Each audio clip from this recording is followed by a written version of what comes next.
Balimao Agnon urgent et très bonne nouvelle. Billet vendredi 14 octobre 2022. Malion bonne nouvelle badé de baby. Bonne nouvelle folo du meunier. Kanga armée be kambeka kuma au féoro nasano comme Mali surasu ou Talembe Mali ni Niger frontière la zone des 3 frontières Tessit Mali armée be ka frappe bas de Tessit marla là où je vous parle là. Sokombana na ouye hélicoptère ni avion de combat ni avion de chasse de black atatuguni. Bien Mali armée tle nani de dongodo ani Mali ni Niger frontière ou beta buntenin kei. Ambe oro nasa là où je vous parle Mali armée be forona awa ubeka buntenin da jugu ka jugu ka buntenin da jugu ka jugala. Amba fo bravo à l'armée malienne. Malien o nouvelle folo.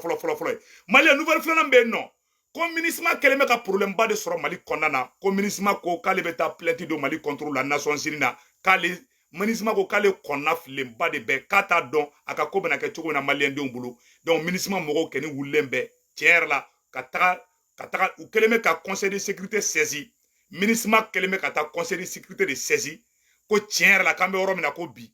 Ko oni malien te ka ben. Ko oni ka fere tege. Wala sa ministre ma bise ka barake lafia la malla chogo ya mina.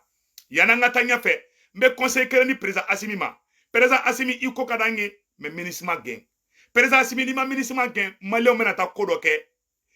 Oni mini blaki ka sanction ke malien don contrôle la ni dio fana ke abena ke problème. Ima erreur ke dien kono président Assimi ka ministre ma contrat renouveler libo.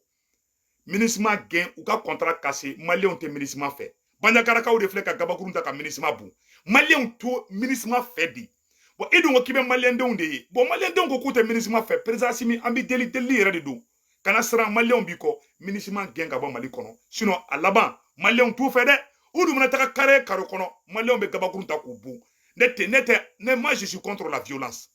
Avec à ke mais tiens là. O de be ka ke bide. Donc malien oro de do ko samedi donné à la sonama un mouvement victoire gloire ambe tournée internationale de la sisa ambora ani buyeka mogo de bolo be nyoko bolo sa donc mogo be fait ka do mouvement victoire gloire la faute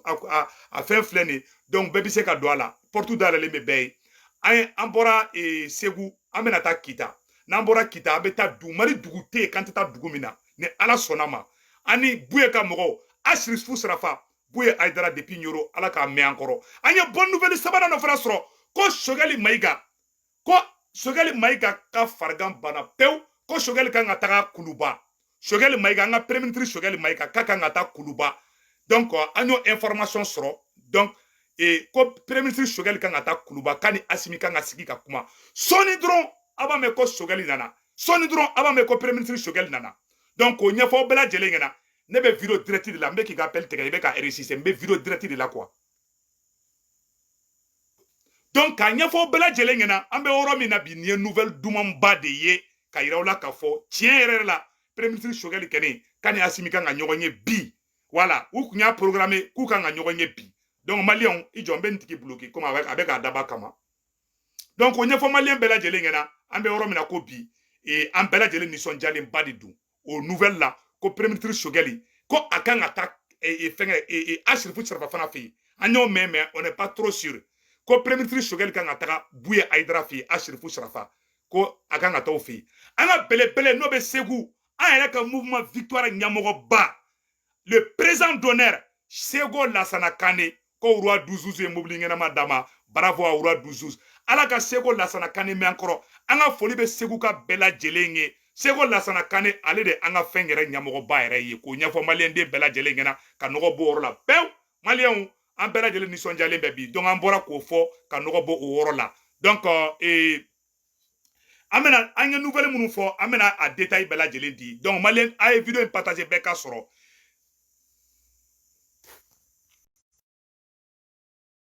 et a vidéo partager bien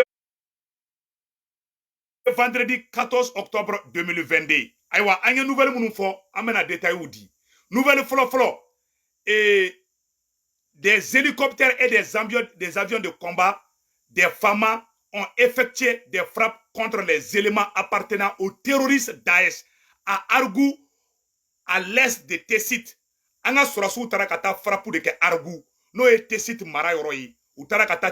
terroriste baden faga yoro la amba fo bravo à l'armée malienne bravo aux FAMA o nouvelle folo nouvelle flama Comme ministre ko k'ale bɛ taga plainte do Mali contre la an bɛ yɔrɔ min na ko bi ministre ko k'ale bɛ taa plainte do an contre la donc an bɛ mun ɲini ala k'a kɔ kɛ hɛrɛ ye donc maliyɛnw nouvelle sabanan ye jumɛn ye irisiw de filɛ ka Angola dɛmɛ Angola ka se ka taga n'a yɛrɛ ka satellite ye fo sanfɛla la a photo filɛ nin ni Angola satellite angolais irisiw de filɛ ka Angola dɛmɛ walasa u yɛrɛ bɛ se ka taa ni satellite ye u ka sanfɛla la nouvelle sabanan fana ye jumɛn ye maliyɛnw ko Burkina présent so Burkina les chefs traditionnels du Burkina Faso ko Burkina bɛɛ farala ɲɔgɔn kan ko capitaine Ibrahim ko tɛ bɔ fanga la bi k'a tɛ bɔ fanga la sini ko capitaine Ibrahim k'a bɛ to fanga la donc Burkinabɛw kɔni bɔra ko kɛ on va dire bravo au peuple burkinabé an bɔra ko information fana sɔrɔ sisan donc k'a fɔ aw ɲɛna irisiw de filɛ ka Angola dɛmɛ Angola bɛ se k'a yɛrɛ ka satellite sɔrɔ cogoya min na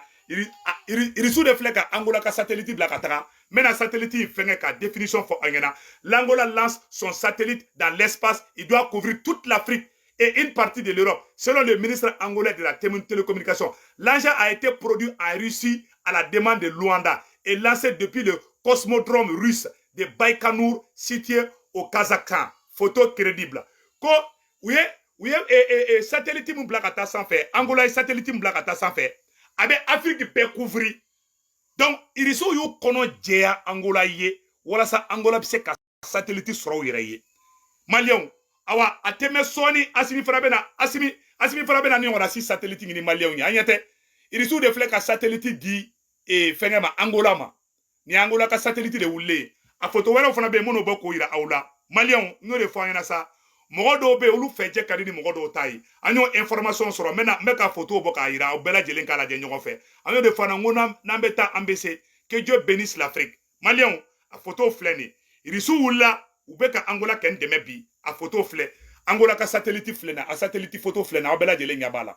ni Angola ka satellite de ayre ngatala ni satellite de be wuli abe Afrique be couvrir abe Afrique espace be couvrir donc ambe do ke ala ka ko ke herayi malien awa asimi fana be na ngona singi na temede anyatala voilà Poutine go ka be satellite di Mali makala teme donc ko asimi ki daka et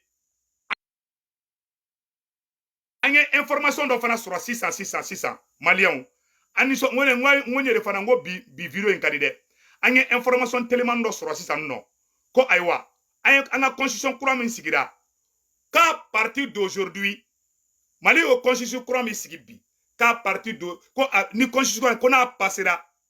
ko procureur site se ka mo mine kati datugu bli malien on metla ka kala ambe je kala be nyoko fe mais yoro do be amande ko anga langue nationale ko ma do anga constitution courant ina comme Mali yɛrɛ ka kan ko de kun kan ka kɛ constitution in na ko ma ɲa bi o ma ɲa sini président Assimi ni mun yɔrɔ ka ɲi an b'o fɔ ni mun ma ɲi an b'o fana fɔ dɛ bravo au peuple burkinabé wulila bi k'u tɛ cɛ si fɛ k'u tɛ muso fɛ u tɛ cɛ fɛ k'u bɛ capitaine Ibrahim Traoré k'u b'ale de fɛ que Dieu bénisse le Burkina Faso burkinabéw an b'a ɲini capitaine Ibrahim Traoré fɛ a ka Zungarana bɔ kaso la dɛ Zungarana ka bila dɛ an bɛ Zungarana fɛ dɛ colonel Zungarana voilà malien an bɛna don an ka nouvelle de kɔnɔna na san nɔ donc k'an ka armée ye frappe kɛ bi nouvelle dumaniw bɛ yen ayiwa ko Angola fana y'a ka satellite sɔrɔ donc Mali kɛlen bɛ ka ala bɛ yɔrɔ min na san nɔ an ye dugu dɔ fana tɔgɔ mɛn ko Mali sɔrɔsiw k'u bɛ ka attaque dɔ kɛ ko Mondoro dugu dɔ bɛ yen ko Mondoro donc an ka sɔrɔsiw bɛ ka frappe da terroriste kan Mondoro an ka sɔrɔsiw bɛ ka frappe da terroriste kan dugu in tɔgɔ bɔra n kɔnɔ Tessit. Donc, l'armée est en train de monter en puissance. Bekanga surasu deme. Un mouvement, victoire et gloire. Ama d'abord waringini kama. Ama d'abord yere ira kama. A d'abord ka surasu de deme. Armée dron. Ka armée deme. Nigo iba armée deme ibe Kasimi fe. Nigo iba armée deme ibe ke Maliki Diaw fe. Nigo iba armée deme ibe ke Modibo Kone fe. Nigo iba armée deme ibe ke colonel Garamérien. Les héros nationaux et internationaux. Ah, la dit. No, colonel Ablaye Maïgaï, le ministre de l'administration territoriale et le premier ministre par intérim. Ani Sadio Kamara, colonel Sadio Kamara, ministre de la défense, Ambou Befou. Donc, un mouvement qui est là, armée de demain, un point de terrain. Ni Mogombe doit là, la porte est ouverte. Donc, Malion, ambeta konambeta ambese, anyo de fois bella jelengena, ambenison jale sigilembe bi. Kanga surasu beka attaque ou da terrorisme kambi. Ou beka gauche da terrorisme kambi. Mais en même temps, il faut président Assimi ngena. Mogo te ministre fédéral président Assimi aya ni yoro ci président Assimi ka soro président Assimi malien te ministre fait ministre de fleka gabaguru ne fleka ke ka ministre bombi aw na nga che kala je ɲɔgɔn fɛ an ka dugu in ko banjakara kaw ko k'u tɛ ministre fɛ u dusu bɔlen filɛ ne awa u bɛ ka ministre boni gabakuru ni donc a yɛrɛ an ka taa photo la ni ministre mɔgɔw ni an ka fɛn de donc a photo be a video dɔw be n bɛna dɔw bɔ k'u yira u la donc ni ministre mobili di donc u bɛ ka ministre mobiliw boni gabakuru ni an si ka laɲini tɛ nous sommes tous contre la violence mais tiɲɛ yɛrɛ la maliyɛnw yɛrɛ de ni tɛ ministre fɛ an k'o tiɲɛ fɔ ɲɔgɔn na maliyɛnw t'a fɛ dɛ donc président Assimi baara b'i bolo dɛ n'i ka duguladenw tɛ fɛn mun fɛ n'i ko k'i b'a fɛn cogo dɔ la bɔ ni m'i kɔlɔsi a baara bɛna gɛlɛya i bolo bon an tɛ fɛ i ka se o niveau la maliyɛnw ko k'a f'i ɲɛna de président Assimi k'u tɛ ministre fɛ a filɛ nin ye a photo filɛ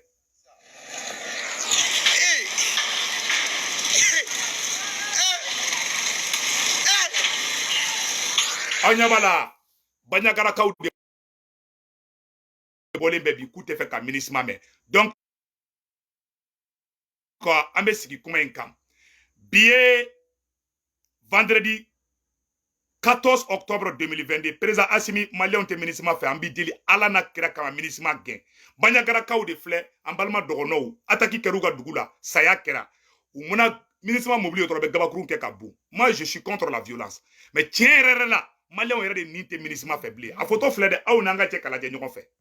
k'a fɔ président Assimi ɲɛna fɛrɛ tigɛ ka ministre gɛn le plus vite possible a photo filɛ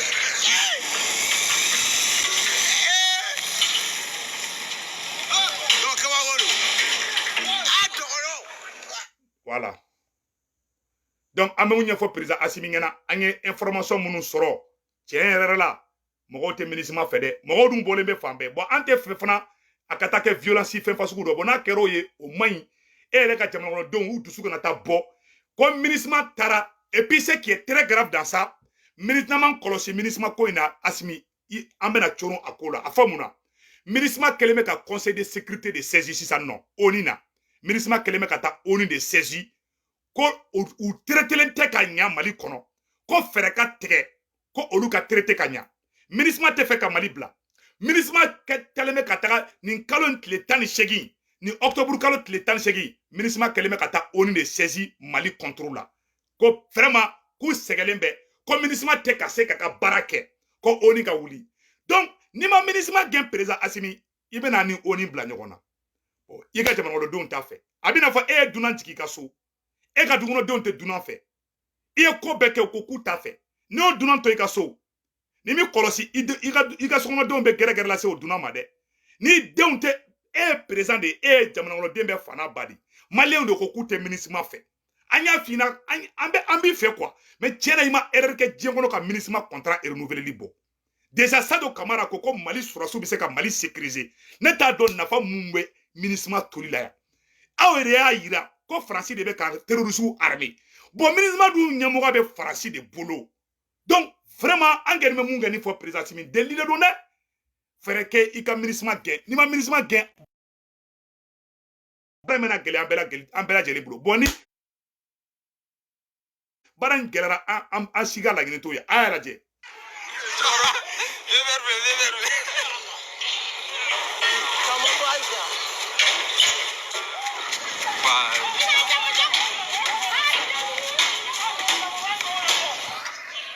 ni ye mɔgɔw de ka gabakurun fili ministre mobili ma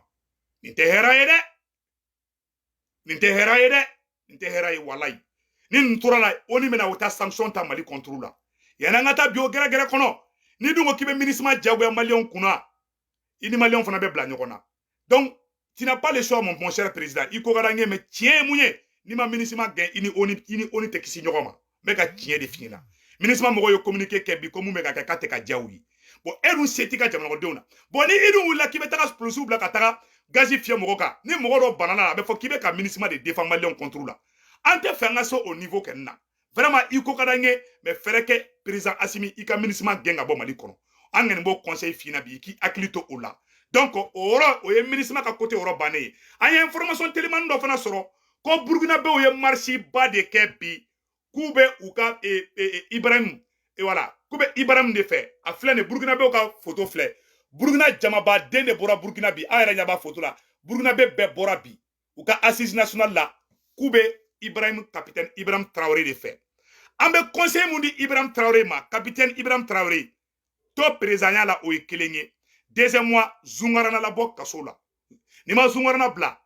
ni ye erreur kɛ dongo don, Malien b'a fɔ k'i bɛ Burkinabé b'a fɔ k'i bɛ Faransi ka baara la. Zungarana est très populaire. An b'o conseil di ma. Fɛrɛ kɛ i ka Zungarana la bɔ kaso la, a ka réconciliation kɛ entre vous les frères d'armes. An b'o conseil di capitaine Ibrahim Traoré, le nouvel homme fort de Burkina. Il faut pas laisser Zungarana en prison. Quand Zungarana liberté provisoire demande qui ba ko justice ibanga di. Vous avez le pouvoir aujourd'hui, capitaine Ibrahim Traoré, le pouvoir be bolobi ka Zungarana bla, pouvoir be ebolo en tant que président. Donc vraiment ambi deli yere di Zungarana bla ka ba sinon Burkina be ba yere enten do ila de. Zungarana est très populaire. Il ko kada yede mais ante don bébé panafricain bébé Zungarana fait. Donc ne eko kebe Burkina fait. Beko ko mogo min kayi eko ke kayi dogo kale kayi mogo min kayi eko ke kayi eno ete fait ko tigi ye o blale. Ça veut dire que do l'état en galoni. Amo tien fo nyogana. Si tu es un vrai panafricain, mon cher capitaine, il faut libérer Zungarana. Zungarana est un patriote. Zungarana est aimé par les panafricains. Zungarana était anti-français. Comment se peut-il que ce dernier reste en prison? Donc on n'est pas vraiment content de ça. Ametema Oroka. Malien, on te mène quoi fait kabala? Quand le capitaine Traoré est l'homme idéal pour diriger la transition selon le Bobolais. Donc, Bobo Djoulasso, Djama Bora, Bobo Djoulasso, Djama Bora et Burkina Djoubela, a photo d'O RF en fleni. Burkina Bora, Djama Bora Fambe, Koube capitaine de fait. Donc, capitaine, Alpha Blondika, donc, le Beko, Obe Tegere Fo, qu'il a yele sans fait, Obe Tegere Fo, qu'il a jigi, Obe Tegere Fo, qu'il a. Ah, Obe Tegere Fo, qu'il a yele sans fait. Ni ma Zungarana bla, billahi be goya mogo yi, meka tien de fina. Capitaine, on est fier de toi, on t'aime, mais il faut libérer Zungarana.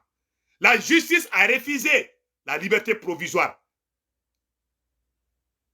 Dami banana, Dami mama songa bla. Aouni Dami ba de dou e kudeta kenyon fait. Oh, Dami ba tagara mouna, atse ka Zungarana bla. Donc il faut vraiment, on vous supplie, capitaine, il faut libérer Zungarana. C'est un conseil qu'on vous donne. Mon cher président, son excellence, le capitaine Ibrahim Traoré. Vraiment, c'est ça. Donc, Maliens, Ametema Oroka, vive le Burkina Faso. Que Dieu bénisse le Burkina, que Dieu bénisse le Mali, que Dieu bénisse toute l'Afrique. Donc, Maliens, Amena don débat, belle de condamnation Maliens. Oui, débat du Mali. Comme Mali constitution, Amena comment Mali constitution de camp. Eh, Maliens, nouvelle demande bébé.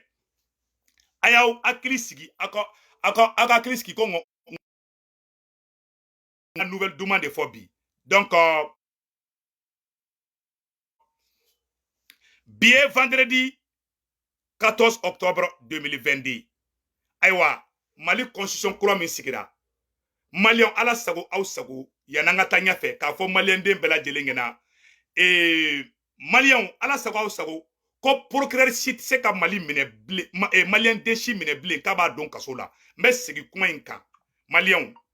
Mais sigi kuma inka 3 fois. Je répète encore. Comme malien déchite se ka mine procureur Chibulo blé constitution courant nye mouira bien vendredi 14 octobre 2022 ko procureur chite se ka taga mogo mine blé ki don kaso la blé ko pouvoir ko fanga ko boshira procureur mbebulu alhamdulillah wallahi mogo te terrorisé blé mogo lafiara mogo bora jahanama kono ou ya tonya procureur betede procureur do ya dabo ou yere promotion de kama kadabo to nyini kama procureur do ya dabodi ku dimia bo mogo do la ni mogo do kuma do fo réseau ka no digiru la ni ka dossier sur mo bi mine ki dongo la o kaube do bi don kaso la ina fo procureur Touré na nyona siw Touré Rose interpellé anya kuma anya me chogo minde ko Touré Rose interpellé on ne sait pas à kera chogo mi ko procureur Touré Rose interpellé mais ama Arasbati interpellé Arasbati kuma mo fo ma jugunu Rose taya Arasbati ka supporter do ne fan ne campagne ne Touré mo interpellé de donc ta ka da nya korodoro nete Touré juga tene kono mais ne be ka tien de fo horon den yere wolo den dambetiki den ni ne ka ni kuma yi ba do ko tien bala mais horon de be nyogon famia de mais galon tigala ni tien fo la bilia olu se ka tar nyogon yi Touré yere ba don j'en suis sûr et certain qu'il est convaincu que c'est vous tungara be ka a hakli nyima da mi fo nte ka dabo ka Touré dénigrer ala nyabe benga ningila mais billahi ala procureur Touré abe a ka kɛlɛ in bilayi kɛlɛ fankelen mari do mɛ ka tiɲɛ de fɔ na kɛlɛ jɛlen tɛ mɔgɔ minnu bɛ transition fɛ a b'olu de minɛ k'u don kaso la kuma bɛɛ c'est-à-dire ni tɔgɔnin dɔ b'i la dɔrɔn e ka erreur dɔ kɛ dɔrɔn Touré bɛ wuli nɔfɛ un coup sec ko de bɛ na ban pewu bɛɛ bɛ lafiya Touré i ka marché i yɛrɛ y'a ye sa dɛ adamaden ni Ala ye fanga d'i ma ni adamadenw tɔɔrɔ ni Ala ma bɔ i la diɲɛ kɔnɔ a b'a bɔ i kɔ la adamaden i ka hinɛ mɔgɔ ɲɔgɔn na i ka mɔgɔw bonya i ka mɔgɔw danbe t'u la mais i ye bɛɛ danbe bɔ a la procureur Touré ye bɛɛ mɔgɔw danbe b'u la n'a y'i minɛ a b'i de e ma ye plus la ka taa ne minɛ radio ko ka taa ne minɛ fo radio so la en pleine émission ka tila ka na bon je voulais te différer mais an b'a kɛ tan an b'a kɛ a bɛ tila ka kɛ i n'a fɔ ale de ye sauvé quoi alors k'a bin n'i kɔnɔ de il y a tellement terrorisé les gens c'est procureur hey Touré kan ka yafa deli maliyɛnw fɛ bilahi ala procureur Touré e kan ka yafa deli maliyɛnw fɛ maliyɛnw an ka taa n'an ka nouvelle duman ye donc très très bonne nouvelle ko procureur tɛ se ka maliyɛn minɛ bilen ka taga n'i ye kaso la constitution kura de b'a fɔ awa maître Konare bɛna fɔ n b'a a video kala aw n'an bɛ jɛ kalamɛ ɲɔgɔn fɛ maître Konare au micro maliyɛnw an ka jɛ an ka maître Konare lamɛn ɲɔgɔn fɛ maître Konare ye nɔgɔ bɔ kuma la pewu maliyɛnw kuma filɛ nin ye an ka lajɛ. Cour constitutionnelle sɔrɔ wa a bɛna min f'i ye n'o ye yɛlɛma belebeleba yɛrɛ ye justice kɔnɔ c'est que procureur de tɛ se ka maa datugu bilen. Ni Touré y'i wele sisan. non a tɛ se. ko ni minɛli ko kuma fɔ i m'ali Kasim bɛ ka Touré tɔgɔ fɔ c'est-à-dire tellement cɛ ye mɔgɔninfinw minɛ mais a tɛ arasibati minɛ dɛ ayi a tɛ tɔgɔ a y'o minɛ tiɲɛ kelen dɔrɔn k'o bila dɔrɔn debo karama so ma bilen o bɛ diɲɛ kuma arasibati bɛ kuma min fɔ ka jugu ni jo b'a la ka kuma ye arasibati bɛ kuma fɔ ka jugu ni mɔgɔ arasibati bɛ kuma fɔ ka jugu ni fanɛni ye ka jugu ni banɛni ye mais a tɛ so ma a tulo b'o la dɛ a t'i auto-saisir la dɛ an y'a ye k'a taara parce que Rose fana kun commencera ka tɔgɔni sɔrɔ sisan k'a wulila Rose an ye mun mɛn an t'a dɔn ni tiɲɛ don dɛ si c'est vrai ça veut dire que c'est très grave ko Touré de Rose wele an y'o de mɛn an t'a dɔn ni tiɲɛ don n'o kɛra tiɲɛ ka Rose wele arasibati ma wele ça veut dire que c'est très grave ne ŋa n tɛna n da don kuma wɛrɛ la Touré an y'o de f'i ɲɛna tiɲɛ mɔgɔ i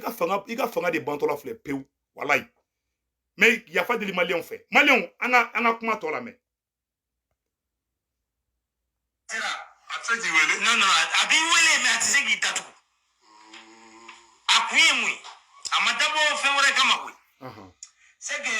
e ka cour constitutionnelle sɔrɔ wa a bɛna min f'i ye n'o ye yɛlɛma belebeleba yɛrɛ ye justice kɔnɔ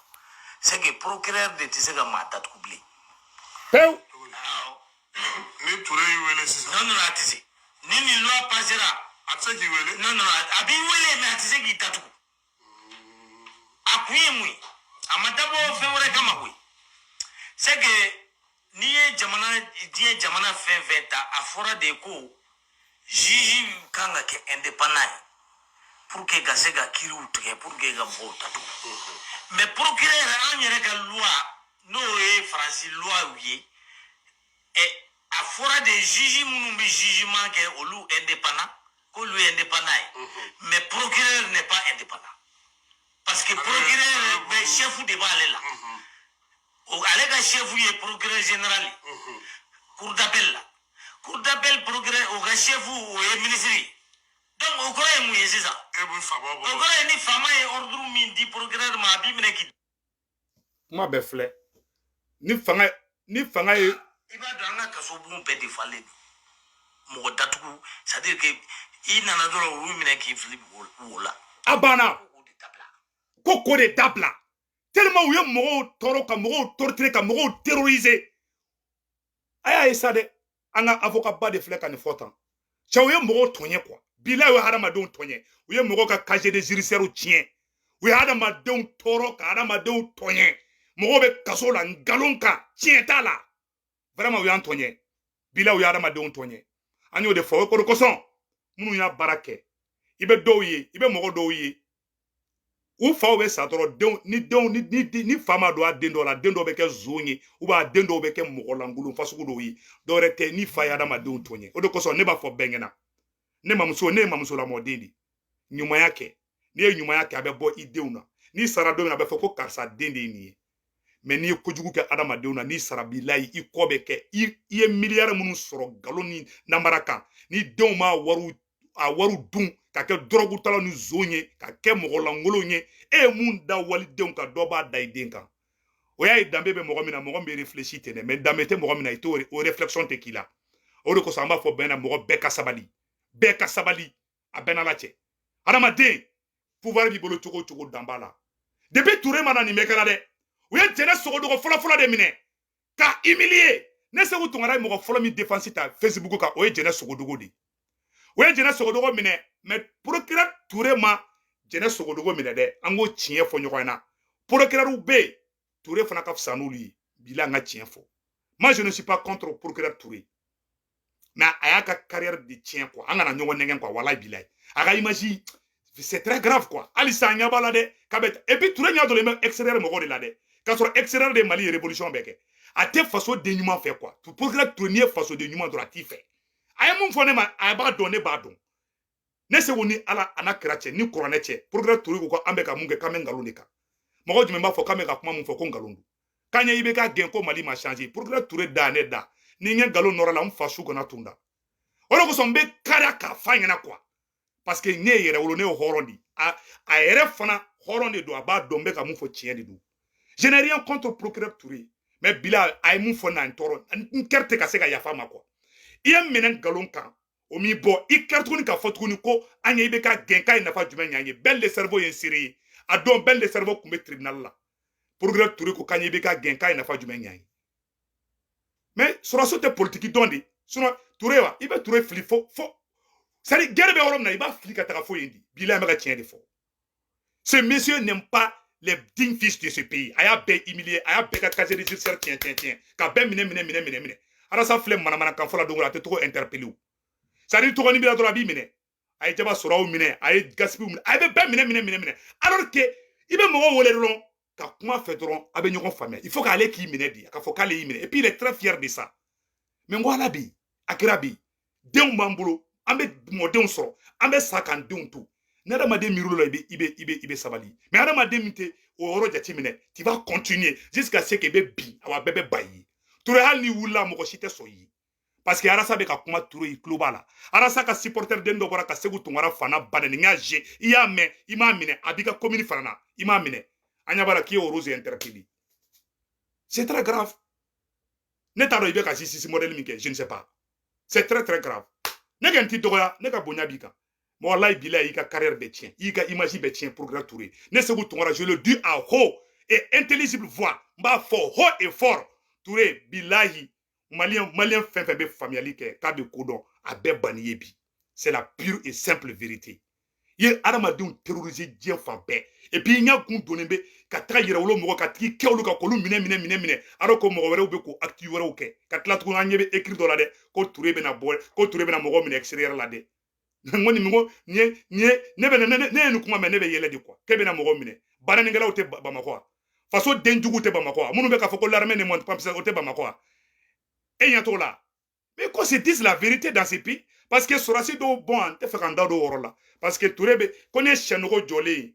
kala de b'a kɔnɔ Touré tɛ nin kɛ ni transition mɔgɔ dɔw ta a supporter la dugu la sinon mɔgɔ minnu bɛ ka transition tɛmɛ e ɲɛ donnen b'olu de la mais c'est très grave a bɛɛ filɛ bɛɛ lajɛlen bɛɛ tulo b'a la ce n'est même pas caché donc ka ɲɛfɔ bɛɛ lajɛlen ɲɛna bɛɛ k'i jija an ka dugawu don Mali ye mais mɔgɔ Mali kɛ Mali na i b'a y'i ɲɛ na ou bien n'i sara a bɛ bɔ i kɔ la o ma kɔrɔbɔ diɲɛ kɔnɔ ni adamadenw tɔɲɛ ala b'a yira i la yanni i ka sa ou bien n'i sara ala b'a bɔ i kɔ la ne mɔna n'o de ye ne bɔra danbe ne ye danbetigi den de ye ne mɔna du min kɔnɔ ne ka du dogolen tɛ Kita kɔnɔ Ɲame Tunkara Kita dugutigi ye ne tɔntɔn de ne dogolen tɛ dɛ awa ne tɛ mɔgɔ dɔgɔya fana ne tɛ mɔgɔ fa neni ne tɛ mɔgɔ diffamer fana ne bɛ fɛn fɛn fɔ a bɛ digi la mais c'est la vérité Touré i ye adamadenw terroriser i ye malien bɛɛ terroriser i ye mɔgɔ ka casier judiciaire i y'a bɛɛ tiɲɛ n'i ma yafa deli n'a kɛra hɛrɛ i ma i ka fɔ ne ma ko pu ɲamɔgɔden Touré ni e ma yafa deli n'i ma segin i kɔ ka pɛɛ kɛ ni mɔgɔw ye ni i ma tila ka y'i ɲɛ na ou bien i salen kɔfɛ a bɛ bɔ i kɔ la n'a ma kɛ o kɔrɔ ko o kɔrɔ ko tunkaraya ko tiɲɛ t'a la n'a ma kɛ i ka fɔ ma ko pu ɲamɔgɔden parce que je vois que tu as trop i ye ko caman kɛ n tɛ fɛ ka n da don o la quoi hali i ye muso minnu minɛ tu sais que c'était pas sur la base de la vérité kadamadenw walimusow b'o denw kɔrɔ ni fɛnw kɔrɔ ka mɔgɔ ye mɔgɔ tɔɔrɔ quoi vraiment cɛ mɔgɔ tɔɔrɔla i ka fɛn kɔnɔna na quoi ni ne ye miiri la dɔrɔn je perds le contrôle quoi ne tɛ se ka adamaden k'i bɛ se ka être dur comme ça alors que les vrais criminels les vrais fainéants sont à Bamako u bɛ ka couler radio sow ni fɛnw na i tɛ taa olu minɛ Mais c'est très grave. C'est rien que les tigres, on est trouvé photo une douce de tellement que c'est très grave. C'est très grave. Et il n'y a pas de domo là. Faut nous mettre face au fait. Faut nous mettre où il est face au. Faut nous mettre vivre la risque là. Ça c'est dommage. Voilà. Donc en attendant.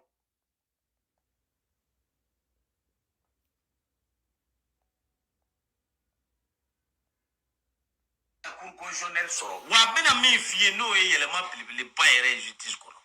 c'est que procureur de tɛ se ka maa datugu bilen. ni Touré y'i wele sisan. non non a tɛ se ni nin loi passera a tɛ se k'i wele. non non a b'i wele mais a tɛ se k'i datugu a kun ye mun ye a ma dabɔ fɛn wɛrɛ kama koyi c'est que n'i ye jamana diɲɛ jamana fɛn fɛn ta a fɔra de ko juge kan ka kɛ indépendant ye pour que ka se ka kiiriw tigɛ pour que ka mɔgɔw datugu mais procureur an yɛrɛ ka loi n'o ye faransi loi ye a fɔra de juge minnu bɛ jugement kɛ olu indépendant k'olu ye indépendant ye mais procureur n'est pas indépendant parce que procureur bɛ chef de b'ale la ale ka chef ye procureur général ye cour d'appel la cour d'appel procureur o ka chef o ye ministre ye donc o kɔrɔ ye mun ye sisan o kɔrɔ ye ni faama ye ordre min di procureur ma a b'i minɛ k'i. Donc malien ka a ɲɛfɔ bɛɛ lajɛlen na mɔgɔ datugu c'est à dire que i nana dɔrɔn olu minɛ k'i fili o la donc ko k'o de dabila donc sisan mandat bɛ komi a divisera de si loi ye a fɔra de juge minnu bɛ jugement kɛ olu indépendant k'olu ye indépendant ye mais procureur n'est pas indépendant parce que procureur bɛ chef de b'ale la ale ka chef ye procureur général ye cour d'appel la cour d'appel procureur o ka chef o ye ministre ye donc o kɔrɔ ye mun ye sisan o kɔrɔ ye ni faama ye ordre min di procureur ma a b'i minɛ k'i. I b'a dɔn an ka kaso bon bɛɛ defalen don mɔgɔ datugu c'est à dire que i nana dɔrɔn olu minɛ k'i fili wo la donc ko k'o de dabila donc sisan mandat bɛ komi a divisera de par deux kelen a divisera par deux procureur tun bɛ min di o bɛna dabila ni datugutɔ ye fo juge d'instruction o dun o sariya ko il est indépendant i y'a faamu mɔgɔ tɛ se ka ordre d'a ma o ye min bɛ papier kɔnɔ ye dɛ maintenant ni ko wɛrɛ bɔra a la dans la pratique o t'an hakili la. mais nin yɔrɔ la a ka kɛ sisan ni e bɛ taa sa n ko procureur de bɛ di juge d'instruction dɔ ma. ni procureur ne nana sisan plainte don mɔgɔ kama tribunal la plainte bɛ adressé procureur de la mais procureur ale bɛ wajibiya de sisan n'a b'i nɔ minɛ directement a b'i nɔ minɛ mais i kɔni t'i datugu. a banna pewu kuma banna pewu siksi barabila an bɛ video bila yɔrɔ la ala ka hɛrɛ kɛ mali ye ni information de kun b'an bolo k'a ɲɛfɔ ɲɛna que Dieu bénisse le Mali malien an ka tɛgɛ di ɲɔgɔn ma mais vraiment ne tɛ mɔgɔ fɛ mɔgɔ bɛ adamadenw lebu quoi Touré a trop humilié les gens a ye mɔgɔw ka passeport tiɲɛ a ye mɔgɔw ka c'est très grave quoi vraiment Assimi bɛ critiquer Choguel bɛ critiquer awa Touré bɛ critiquer pion a bɛ critiquer fo ka taga ka na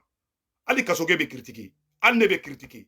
n'i bɛ Mali kɔnɔ i bɛ critiquer mais dans le respect ne tɛ mɔgɔ si dɔgɔya mais ne ye mun fɔ Touré kan hɔrɔnw denw yɛrɛwolodenw danbetigidenw b'a dɔn ko Segu Tunkara ye tiɲɛ de fɔ Touré bɛ ka mun kɛ walayi ne tɛ ɲamaden ye ne ye n fa den de awa ne nkalon nɔrɔ mɔgɔ la fo ni n m'a dɔn ni n y'a dɔn n bɛ bɔ ka yafa deli a fɛ ne y'o daminɛ depuis n tɛ Touré dɔn mais Touré a ye mɔgɔw terroriser trop walayi a ye mɔgɔw terroriser trop walayi c'était trop ni fɛrɛ kun ma k'a la dɔrɔn a kun bɛ jelimuso in bɛɛ fana don kaso la à cause de la passe Mali jolili ba filɛ ko in fɛn a bɛɛ a suite bɛ yɔrɔ jumɛn san a si tɛ tiɲɛ ye mais n tɛna n da don o sujet ninnu na mais tiɲɛ ye mun ye kana adamaden ni fanga b'i bolo kana mɔgɔw tɔɔrɔ quoi walayi ne ye mɔgɔ ka kɛ a bɛɛ ye labankojuguya sɔrɔ ne ye mɔgɔ ye k'a kɛ bila a bɛɛ ye labankojuguya sɔrɔ ne ye mɔgɔ k'a y'a kɛ a si laban man ɲa n bɛ ka tiɲɛ de fɔ ne tɛ fɛ o de ka kɛ a la donc mais bon vidéo la mouye ko an ka langue nationale ko ta ko don bala o kuma fana be ka fɔ donc an ba ɲini an ka autorité mɔgɔw fɛ malien caman diminen bɛɛ ko an ka langue nationale n bɛ segin a yɔrɔnin kan bi ye mercredi n bɛ nin yɔrɔnin fɔ malien bɛɛ ka partager message téléman do ka ɲɛfɔ président Assimi ɲɛna ko malien bɛɛ lajɛlen b'a ɲini président Assimi fɛ ko k'an ka langue nationale ko k'o don k'o kɛ langue officielle ye mɔgɔ caman bɛ ka kuma fɔ awa ne fana ci fɔ président Assimi ɲɛna bi ye vendredi 14 octobre 2022 o cikan bɛ ne Seku Tunkara bolo ka ɲɛfɔ président Assimi ɲɛna vraiment an bɛ yɔrɔ min na ko bi tiɲɛ yɛrɛ yɛrɛ la mɔgɔw diminen don dɛ k'an ye français k'an ka langue officielle ye k'an kun kan k'an ka langue officielle kɛ bamanankan de ne fana a fɔra ne ɲɛna cogo min ne fana b'a fɔ président ɲɛna o cogoya la que Dieu bénisse le président que Dieu bénisse le Mali o cikan de kun don vraiment ala ka barika don Mali la ala ka barika don aw bɛɛ lajɛlen na an bɛ fɛn fɛn ɲini ala ka bɛɛ sago d'i ma Seku Tunkara tɛ mɔgɔ si contre la mais jamana tɛ jɔ nkalon kan jamana tɛ jɔ juguya kan jamana tɛ jɔ namara kan jamana bɛ jɔ tiɲɛ de kan ni tiɲɛ nana an b'a fɔ ɲɔgɔn ɲɛna ni Assimi filila a bɛ fɔ ni Sogɛli filila a bɛ fɔ ni Touré filila a bɛ fɔ pion mais dans le respect voilà u bɛɛ bɛ taa bɛ fɔ dans le respect o dɔrɔn de don donc an b'a dugawu kɛ ala ka Mali avancer jamana c'est à dire que jamana tɛ se ka taa nkalon kan quoi donc n bɛ vidéo bila yɔrɔ la n diminen don dɔɔnin quoi parce que à chaque fois ne hakili jigira mɔgɔ bɛ ka miiri ko c'est pas parce que Touré ye ne interpellé ko o dimiya bɛ na ne tɛ vengeance kɛlɛ kɛ o mais e bɛ interpellé ko dɔ la mɔgɔ wɛrɛ b'a ɲɔ ko kɛ mun ka jugu n'o ye o tigi tɛ ne bɛ bɔ Mali la don min na ne ni Touré kun ka di mais ne tilala ka mɔgɔw ye de o ye kojugu wɛrɛw kɛ mun ka jugu ne ta ye ka taa ka na Touré m'olu interpellé o de ne biyɛli kule quoi ne ye gɔngɔli sigi ne kun ko ne daji tu ne ko n jo t'a la mɔgɔ wɛrɛ nana kɛ e ma gɔngɔli sigi o kun ne bɛ tila k'i lajɛ ni ɲɛ wɛrɛ ye quoi hali i den fila i ye dɔ wele ka dɔrɔmɛ 5 d'o ma ka dɔrɔmɛ 1 di dɔ in ma o b'i lajɛ o b'a fɔ ko non papa e ye dɔrɔmɛ 5 di dɔ in c'est à dire il faut être juste dans la vie quoi ne ta o dɔrɔn de quoi quand je vois l'injustice même dans ma propre famille je la dénonce voilà mais k'a fɔ fana ko ne bɛ mɔgɔ min kunna ko n'i ye ne minɛ ka ne papa ko ne bɛ n da changer a non hali ye marifatigi ye marifa jɔ ne la ko Seku Tunkara k'a fɔ ko yafa ma ne b'a fɔ ko yafa ma kɛ parce que marifa bɛ yan mais n'i ye marifa bila ne bɛ tila mun ka di ne dabara ne b'a fɔ piyan ça c'est clair comme l'eau de roche k'a fɔ ko ne bɛ n dalakan changer a fo marifa dɛ ni marifa tɛ yan ko mɔgɔ diya o k'a fɔ mais moi je reste sur ma position mɔgɔ juguya kɛ n tɛ ne kɔnɔ n tɛ ala fana deli ala ka kojugu kɛ mɔgɔ si la ala kana kojugu kɛ